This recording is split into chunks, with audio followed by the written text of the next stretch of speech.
But right now, the bigger the number is going to get you, the bigger the results. Is more people that we can market to in our annual database contact plan. It's more people that we could be Facebook retargeting ads to gaining mind share on, because the more people you've got in there, it's the more listings you're going to get this year.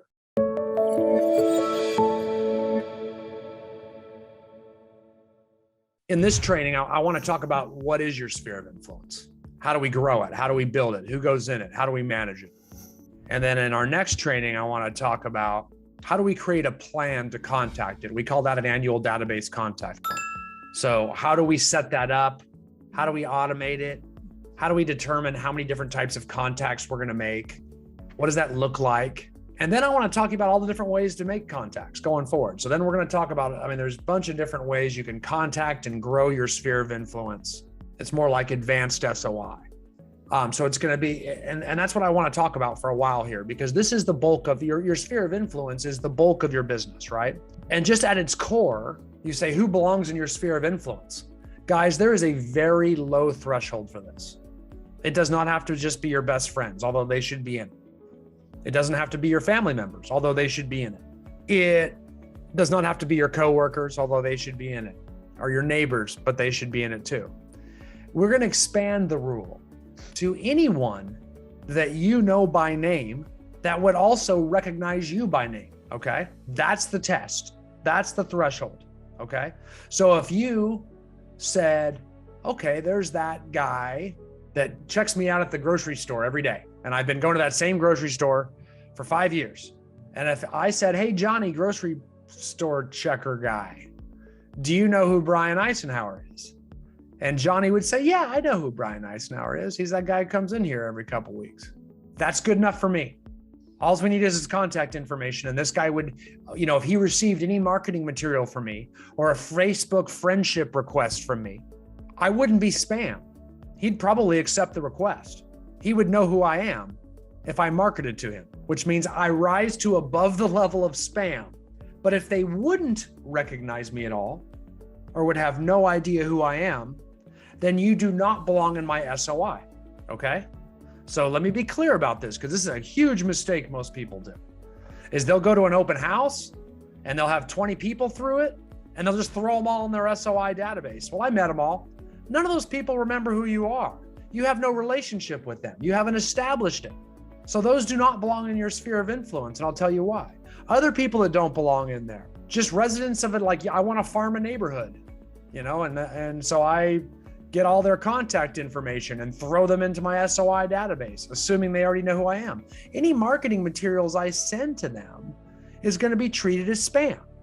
So it's very hard to justify mailing nice, expensive mailers on a regular basis to a bunch of people I don't know, because the return won't be high enough, because half of them are just going to throw it away like it's spam mail.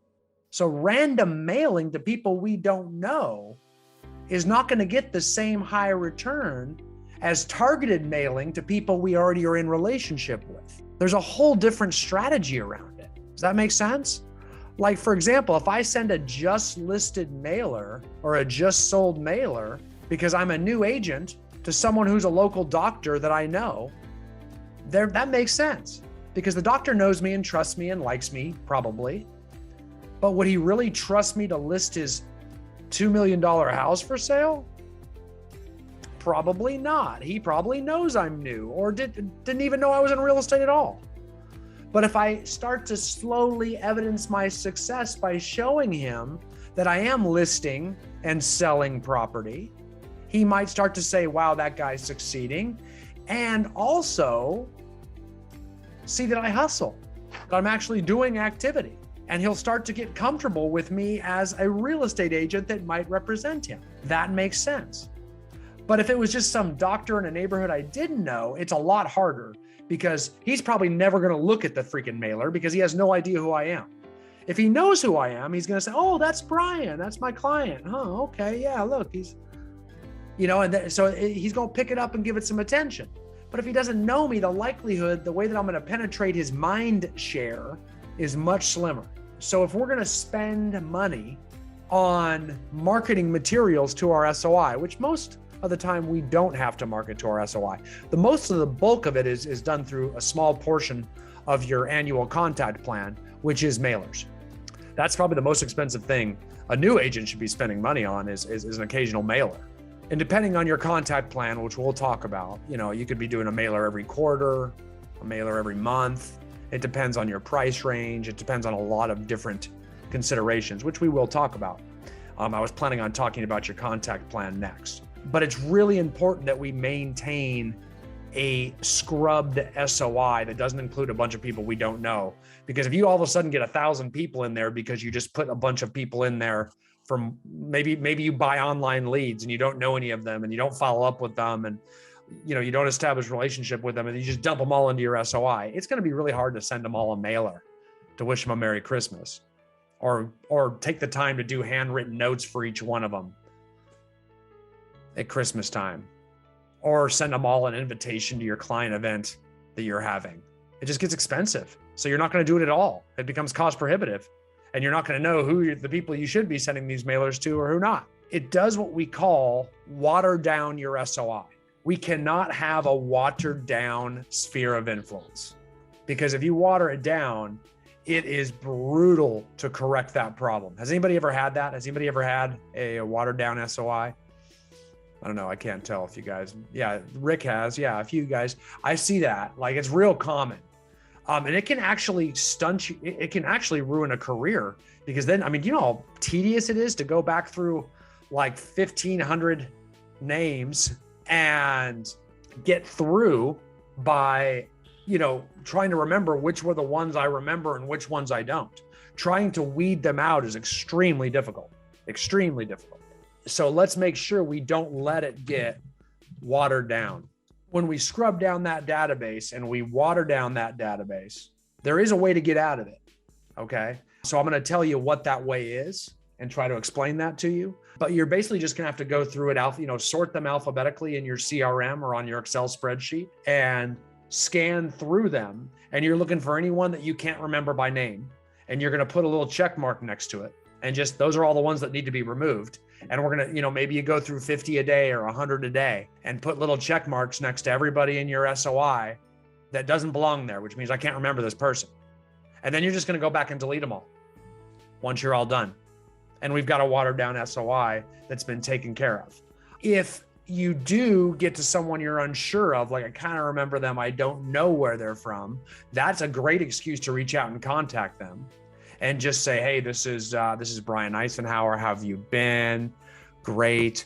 Hey, I'm just want to do a much better job in the future, and I really would love to be able to send you a nice little holiday card over the holidays. So I want to check and make sure I have the correct mailing address for you. And everybody receives that well if you ask for the mailing address. And at that point in time, they'll update it for you and say, great. Hey, while I've got you, is this still the correct email address for you?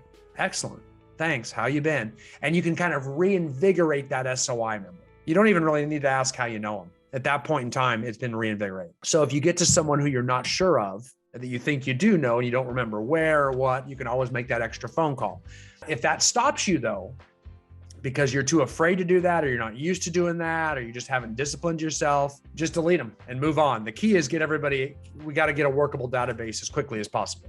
That's the key, is a workable database as quickly as possible. Otherwise, you will become paralyzed with a watered down database. And I've seen that last 10, 20 years for people. So don't do that. It's a very dangerous and massively common pitfall, okay?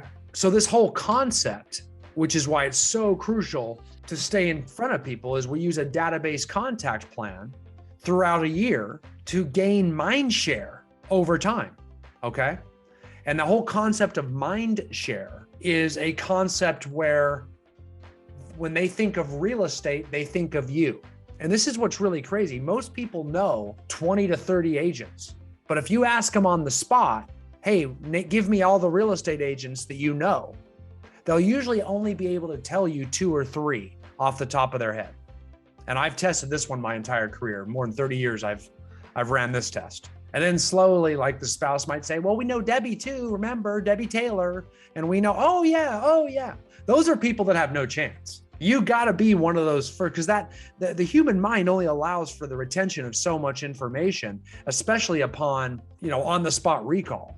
So the way you do that is you earn mind share over time, right? And we do that through a database contact plan. where we stay in front of them subtly throughout the year through a bunch of different types of contacts. Some are like subtle Facebook posts, retargeting Facebook ads. It could be phone calls, could be text messages, can be mailers. It could be, client events, doing annual property analyses. It could be, commenting on their Facebook posts. It could be Instagram. It could be direct message on social media, et cetera, et cetera. And we teach and we train, and we're going to go over all of that stuff and how to do it all. But it's a subtle blend of all of it. Never in your face, never offending. So if you're worried, I'm just not that person, I don't want to turn my friends off, then we're doing it the wrong way. Because we got to find ways to do it that doesn't tick people off. And if there's a way that does it, that makes you too uncomfortable, probably doing it wrong. Probably doing it wrong. Probably saying it wrong. So we got to adjust it. And the key is to make the contacts. I am not one of those persons that's tied to my scripts or my dialogues or my methods. As long as it keeps you in front of them, I'm happy with it. Okay, I'm happy with it.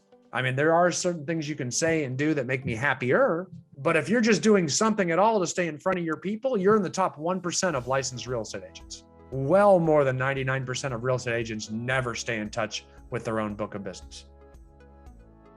People always ask me, why do like 10% of the agents do 90% of the business?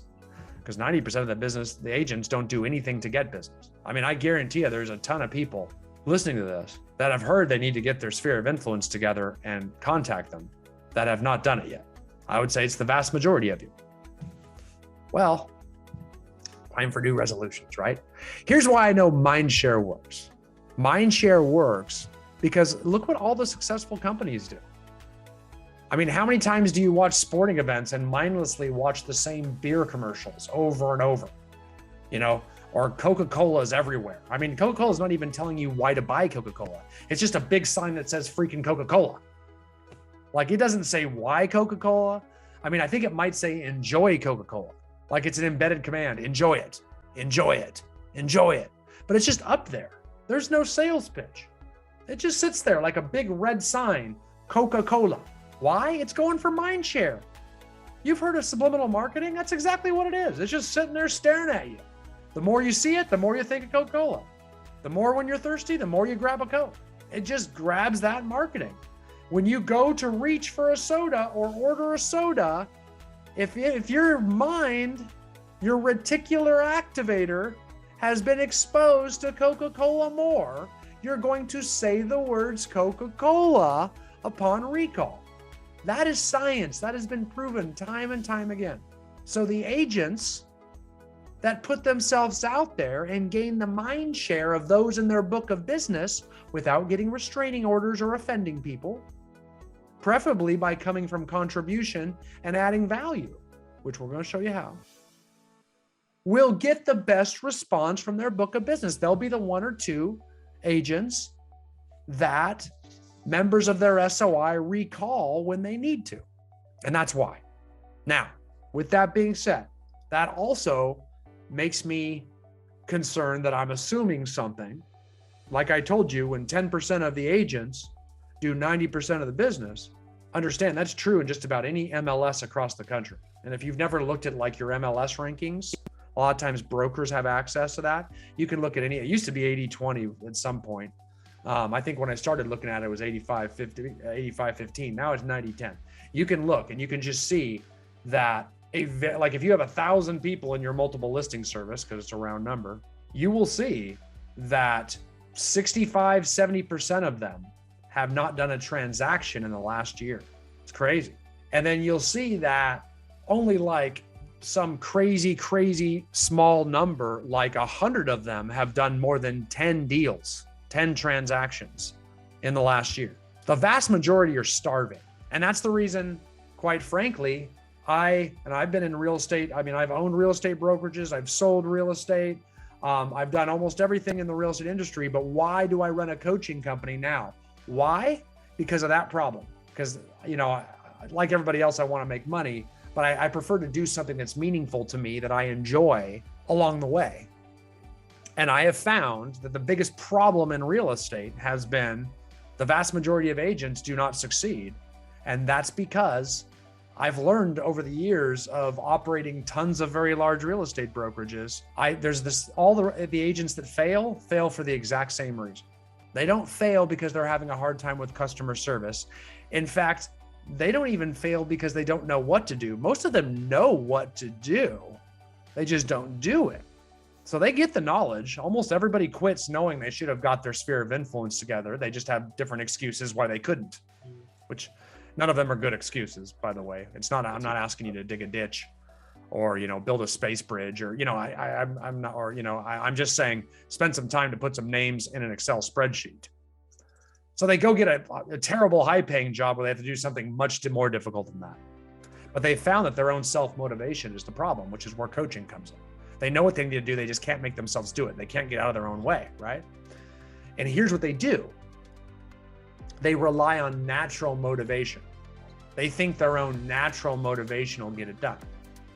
So what they do, typically, at certain periods, like in the winter, especially after New Year's, they get natural motivation. I'm going to really get after it now because I just had a depressing holiday season. I was kind of bummed. I ate too much, blah, blah, blah. This year, I'm going to really turn around and I'm really going to give it a go. So I'm motivated. And they get really motivated for a while. And then spring starts to roll around and they might even get some clients. They get 1 or 2 clients and it's like, I'm busy. Oh my God, I got 2 clients. I got to show property. I'm so busy. I got to go tell everybody in the office about my 2 clients. Oh my gosh, I can't find anything. Then I got to complain about the lack of inventory for 3 weeks. There's no inventory. So I just get all worked up with my 2 clients. Guys, you can handle about 30 clients, but you forget about that. You declare yourself busy.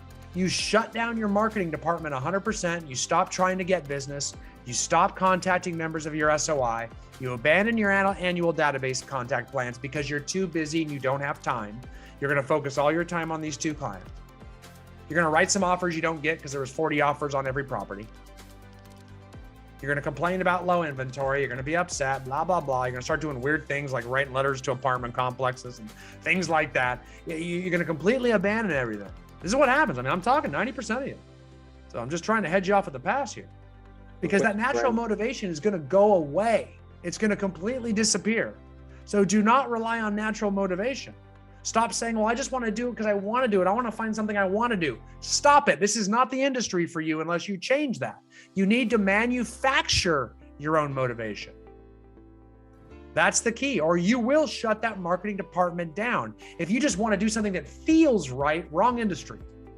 I'm telling you right now, I've seen this for too long. That's why so many people go work a 9-to-5 at 40-hour work week.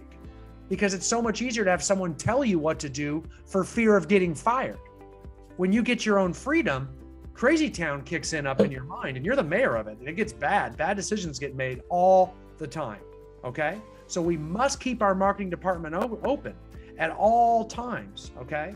Otherwise, what you're going to do, I'm telling you, okay, let's make contacts and do things to generate business, i.e. follow our annual database contact plan for an hour or 2 a day, 5 days a week, an hour or 2 a day, 5 days a week. Let's say the bare minimum, an hour a day.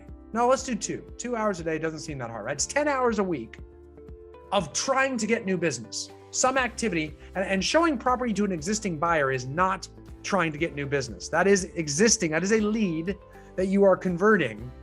That's not new business. That's servicing. There's a big difference between customer service and income producing activities. I've never seen anyone quit real estate because they couldn't handle providing customer service. This isn't rocket science. Look around. No one here is a rocket scientist. Look at us all. Number 2, just kidding. Y'all look super smart. Number 2, income producing activity. Everyone quits because they don't have enough income. And they almost always declare they don't have enough time to do income producing activities. I'm saying 10 hours a week.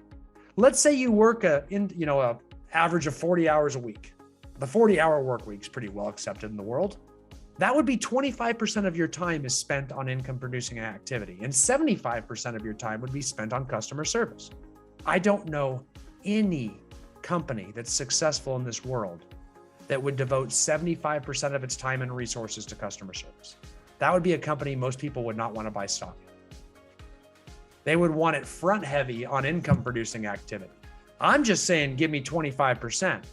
Better yet, start with just, 12.5%. Give me 1 hour a day, 5 hours a week.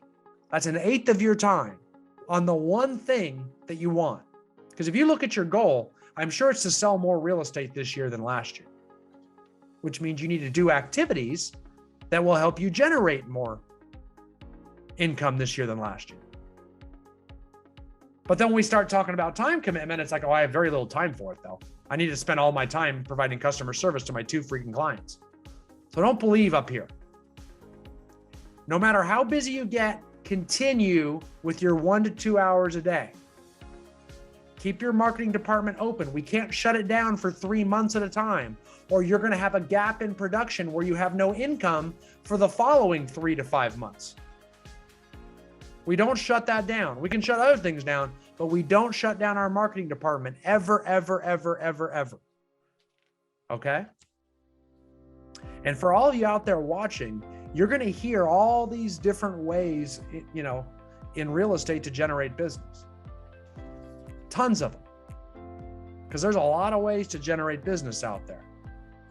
But I will tell you right now that working your sphere of influence is always at least half of any top producing agent or team's business. At least half. Usually it's 60 to 70 to 80%. If you're an agent on a real estate team and that team is providing you leads, those are overflow leads. Those are online leads. No good self-respecting team wants you to make a living off those. They're just giving you those leads to supplement your income until you can build up your own sphere of influence. Because your own sphere of influence is always going to be a higher price point. It's always going to be much easier because they know and trust you. You don't have to nurture them for months at a time and gain their trust. Listings always come from SOI. You don't randomly find listing leads online very often, guys. It does happen, but very, very rarely, because people that have listings know agents. Agents, have, one person will be in 5 different agent spheres of influence. So people are all competing for those. So if you want listings, that's going to come from your SOI. There are other ways to generate business, and at ICC, we coach all of them, right? We coach farming, we coach prospecting, we coach online lead conversion, we coach expired and FSBO, circle prospecting. All of those things work, but they cannot be your livelihood. Those are ways to grow your SOI and meet new people and give you some additional income while you're building up a strong SOI. But most top producing agents at some point in their career start getting so much business from their well-cultivated and well-maintained SOI that they can barely have time to look to other sources of business because they're having such a hard time managing all the income that's coming from their SOI database.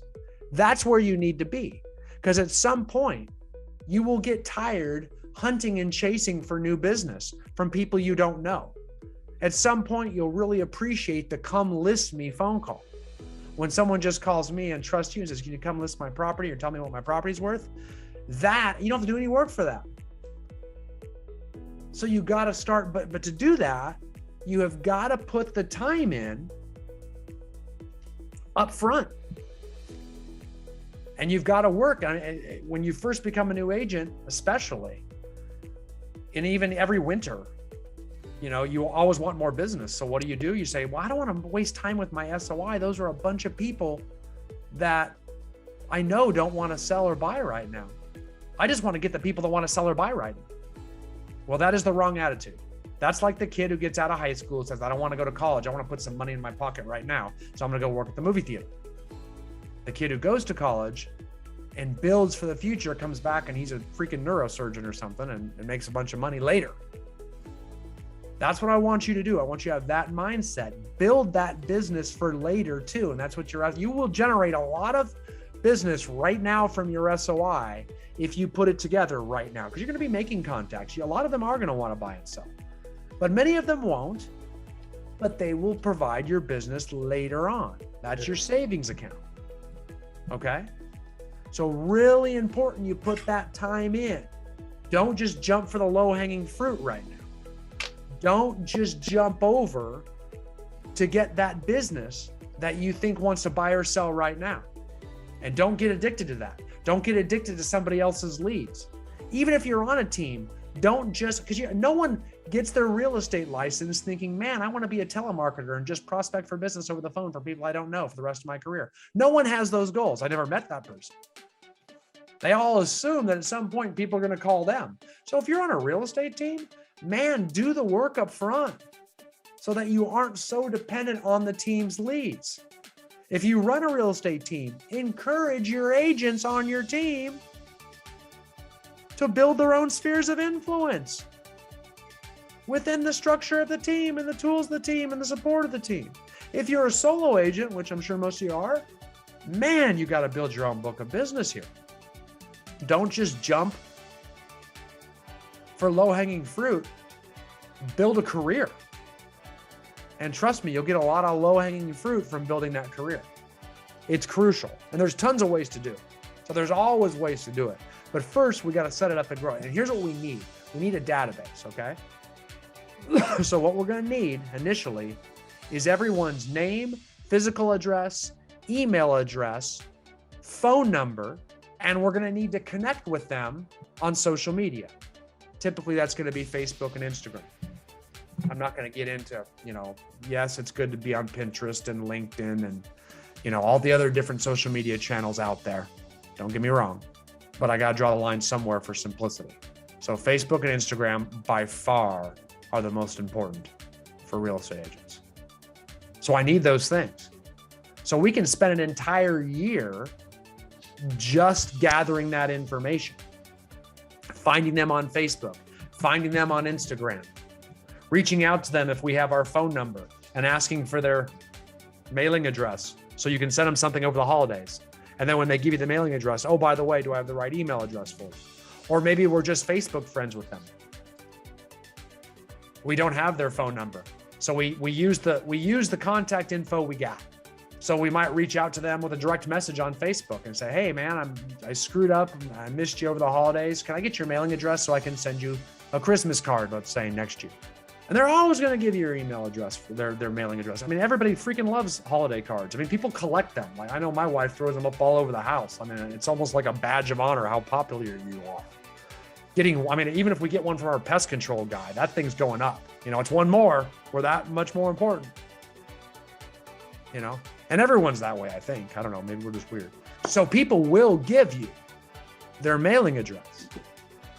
And then once they get, hey, by the way, well, I got you. What's your email address? Do I have that right for you? So you start gathering it. You use if you got an email address, you email them and ask for it. Hey, I'm just trying to update my database. Make it personal so they know it's not spammy. Can I get your physical address so I can send you something over the holidays? Or you're going to see, as we learn more and more about ways, you can say, hey, I want to send you some info about your house. And we can set up an annual review that way. Just need to know your new phone number, your best email address. And you can send them a CMA on their house and set up an annual review. So we can do that with them. Lots of different things we're going to cover here. But the key right now is we got to update your database and we need that contact information, okay? So a great thing to do when we get done here is to say, hey, I am going to reach out to, at least 20 people per day for the next 2 weeks. I mean, that's going to be intense, man. It's going to take you 2 or 3 hours a day. A whopping 35% of your time spent on growing your business though. And I'm going to grow my database. I mean, if you did that for just 2 weeks, 20 people a day, you'd be reaching out to 200 people. It's 10 business days. Maybe that's too aggressive. Maybe you can just do 10 a day. That's fine. Get yourself a number and move forward. And use the contact avenues you have. Remember, we need those 5 things.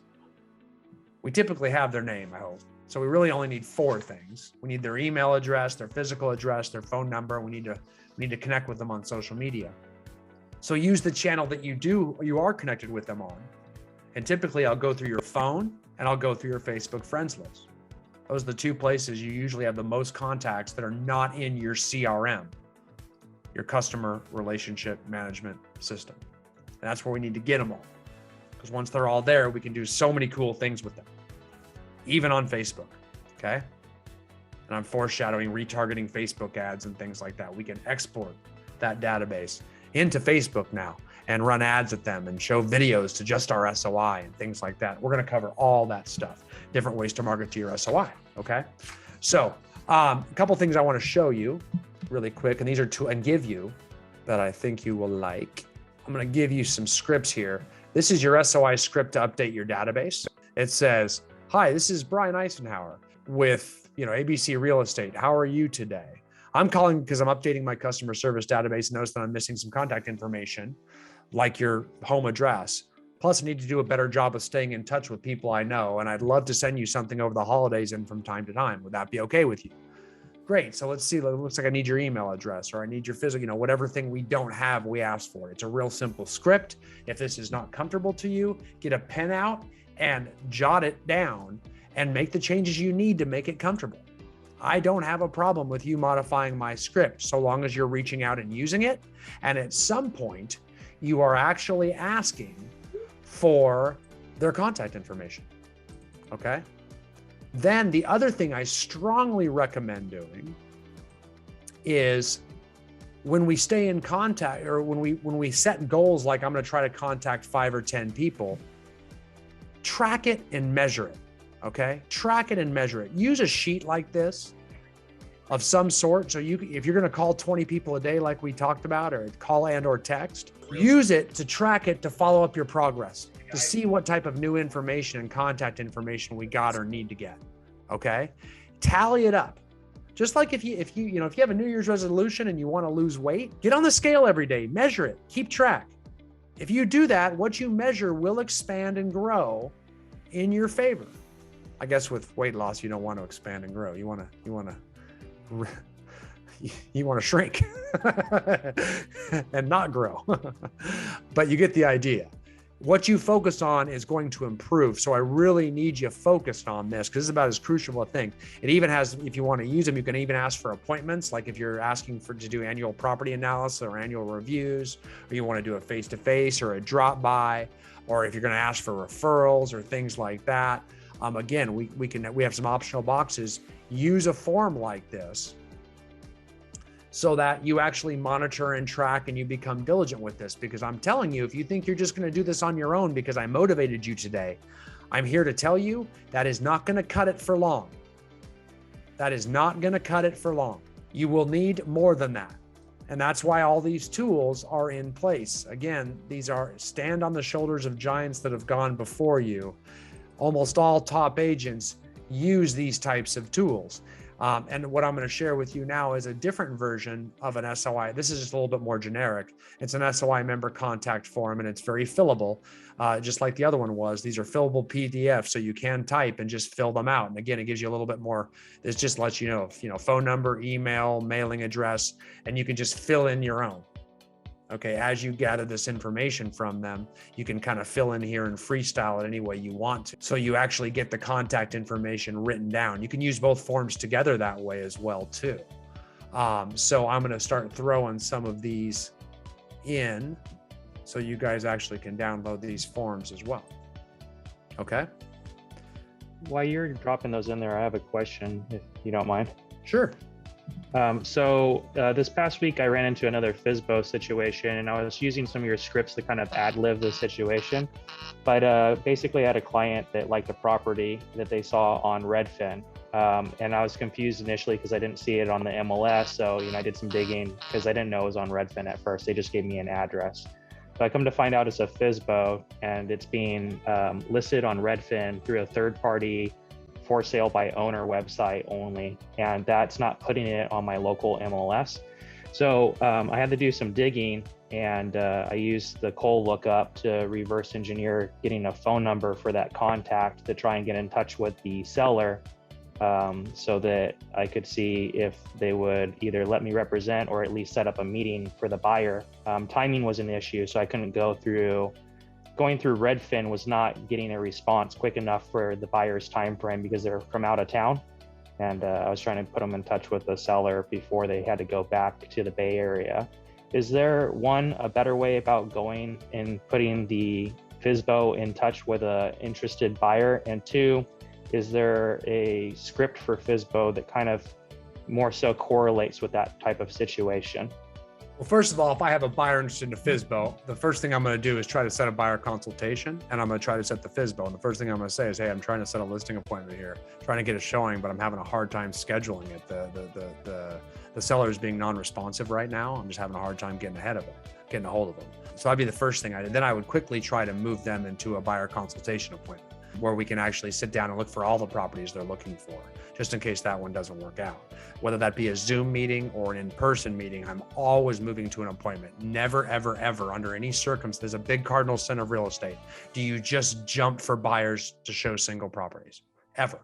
No, I completely agree. And it's what I do. I was helping another agent out with their client. I was opening doors for one of their clients because that agent was out of town. So it's wasn't my client that have the buyer's consultation with. I was just trying to go above and beyond by helping them find the property that they wanted. Okay, so then I would use that buyer because it's a legitimate buyer. I would just try to set the appointment with the FSBO. That's just like, you couldn't get a hold of them. That's fine. And just say, hey, can I come look at the house? They left town. They're not there anymore. Can I go in there and do a FaceTime video for them?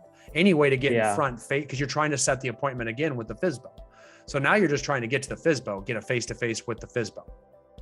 Okay, and so the moment's already passed. So using the cold lookup to try and get direct contact with the FSBO was my way of trying to work it. It was unsuccessful. So now that the time's passed and I'm no longer in a rush, I could just try to go through Redfin for setting up an appointment to get through to them, or would you continue trying to reach out to them directly? It's listed with Redfin, but it's a FSBO? So it's a for sale by owner that's being listed on a for sale by owner specific website, and Redfin is pulling that data to list it on their website. Yeah, I'd go that way. That's fine. Yeah, just like an MLS listing e-alert, like you might do with another one. So yeah, I do that. Okay, thank you. Yeah, you bet. You bet. And make sure there's no exclusive listing agreement. That's the only thing. Like if they have an exclusive listing, some of those, FSBO deals are actually listing appointments, not often listing agreements. But if it's not, I would just say, hey man, you've got this thing listed with a FSBO company, which means, 90% of the agents aren't going to show your property because you're not represented. I mean, right now, Exactly. It's a freaking nightmare. Like if they show your property to their client actually gives you an offer, then they've got to sell their house. And if your deal falls through because you're not represented, then they're screwed. They lose their deposits on their house and all. I mean, it creates a financial nightmare.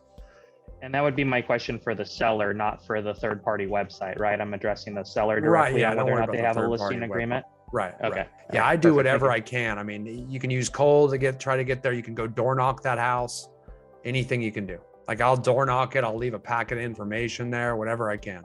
Say, I'm trying to show your property. Can't do it. Make sense? 100%. Thank you. Okay, you bet.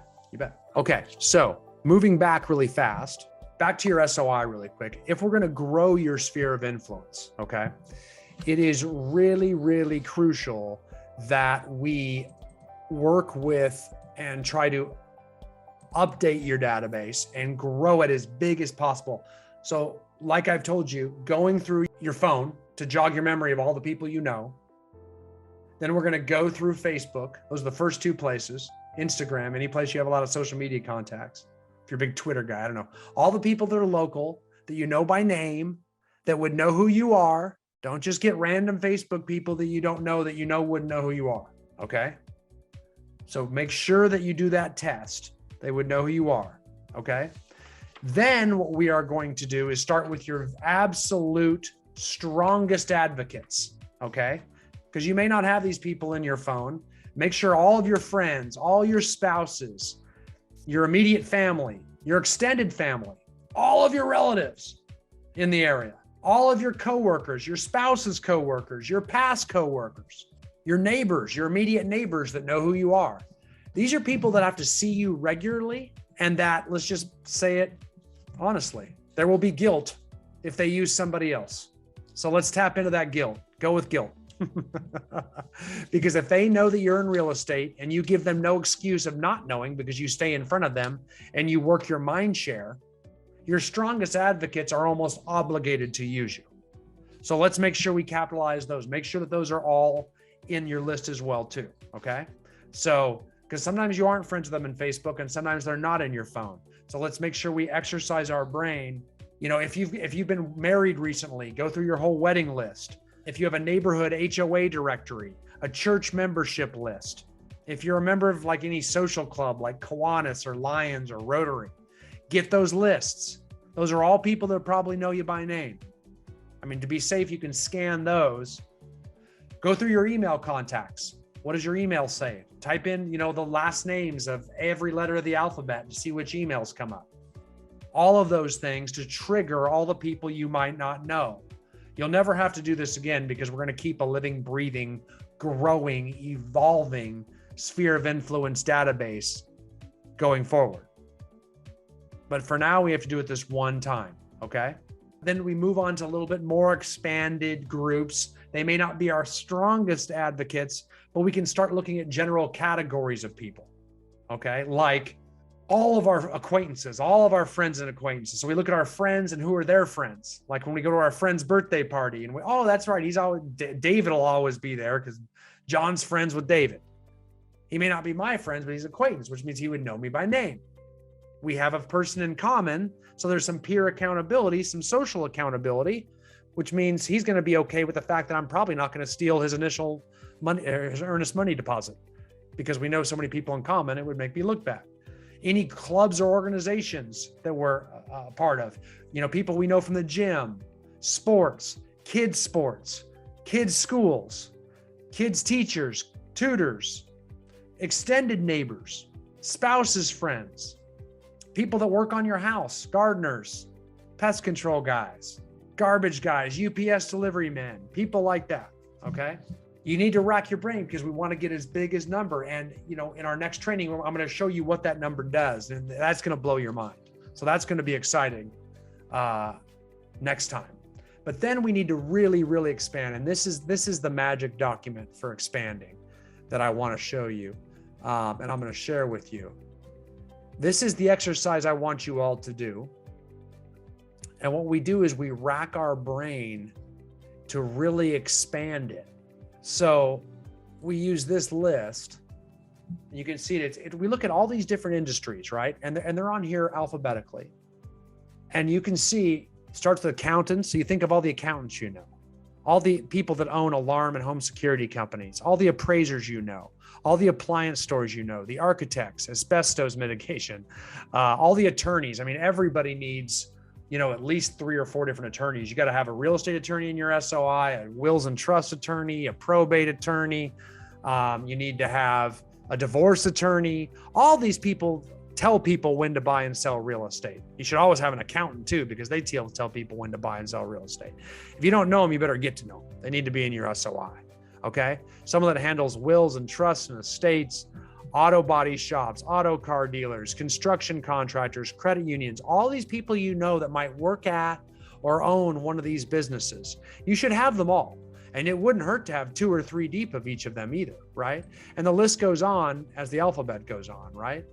Different pool contractors, locksmiths, gardeners, orthodontists, dentists, stockbrokers, your tailor, your pet sitter, pest control companies, pedicure people.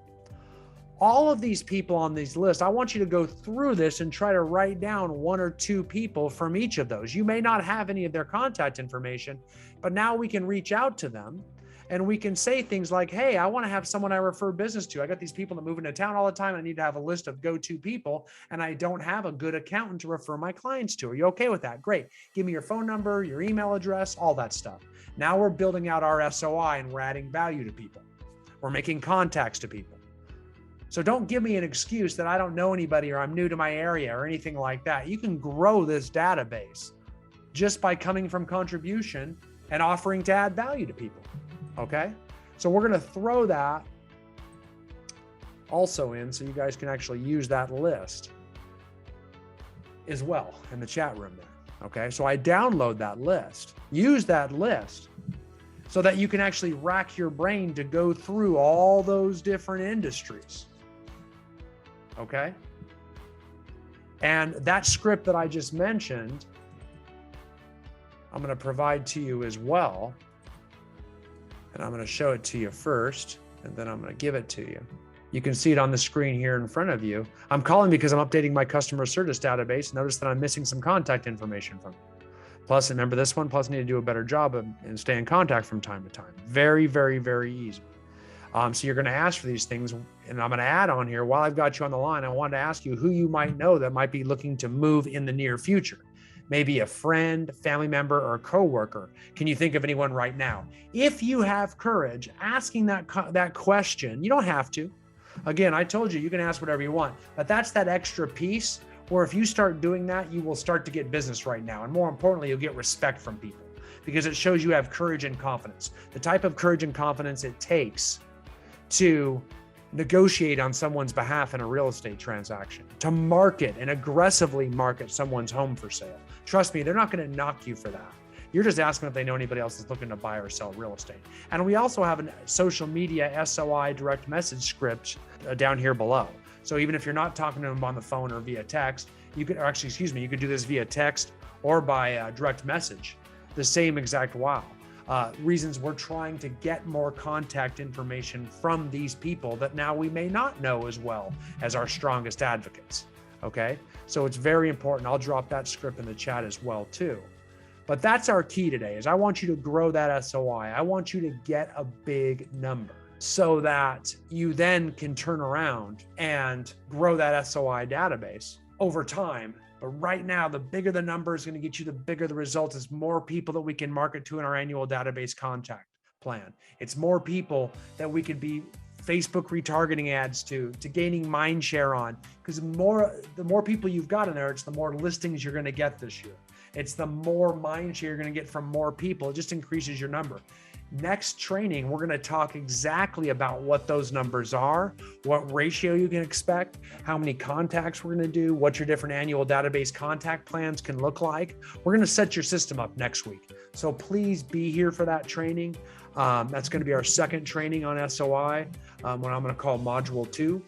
In the meantime, let's go ahead and grow that database. Okay. So our first and foremost priority is to grow that database, use the systems I showed you, go with your strongest advocates, expand into the different categories of people, then use that who do you know list where we go through all those different professions and grow it that way.